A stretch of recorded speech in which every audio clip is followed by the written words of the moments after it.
Voice of আমেরিকার Washington studio থেকে let's play পলিটিক্সে স্বাগত জানাচ্ছি সেলিম হোসেন।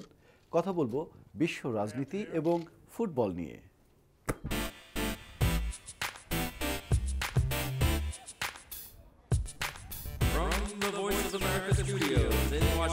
আজকের প্রসঙ্গ খরচ। ব্রাজিলের সাও পাওলোতে ফিফা বিশ্বকাপ আয়োজনের বিশাল খরচের বিরুদ্ধে অসম্মতি জানিয়ে আবারও বিক্ষোভ শুরু করেছেন ব্রাজিলের জনগণ। কোনো স্থানে বিক্ষোভকারীরা এতটাই ক্ষিপ্ত যে তাদেরকে থামাতে সাও পাওলো পুলিশকে কাঁদানে গ্যাস এবং গুলি ছুড়তে হয়েছে। এবং রাজনীতিতে যুক্তরাষ্ট্র সরকারের 2015 সালের বাজেট প্রস্তাবের ঘোষণা আসছে আগামী সপ্তাহেই।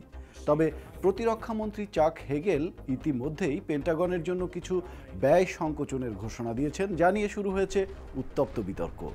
যুক্তরাষ্ট্র সরকার সন্ত্রাস দমনে 2001 সাল থেকে লক্ষ কোটি ডলার ব্যয় করে আসছেন। প্রতিরক্ষা খাতের বাজেট 28,070 কোটি ডলার থেকে লাফিয়ে 53,000 কোটি ডলারে পৌঁছেছে এবং তা ইরাক এবং আফগানিস্তান যুদ্ধের প্রাথমিক খরচের হিসাব ব্যতিরেকেই।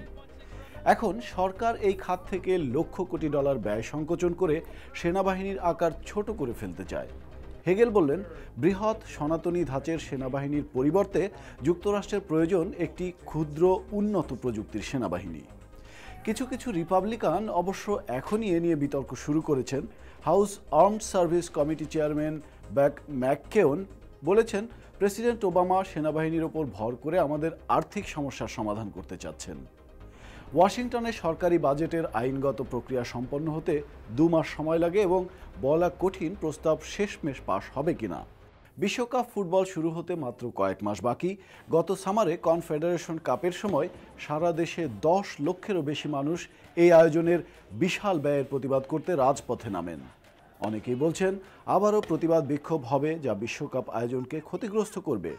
ব্রাজিলিয়ানদের সমর্থন কমেছে এবং এর প্রতি দেশের মাত্র 52% মানুষ এখন সমর্থন করছে আয়োজনের পক্ষে। শেষ করছি আজ, আবারও দেখা হবে। ভালো থাকুন সবাই।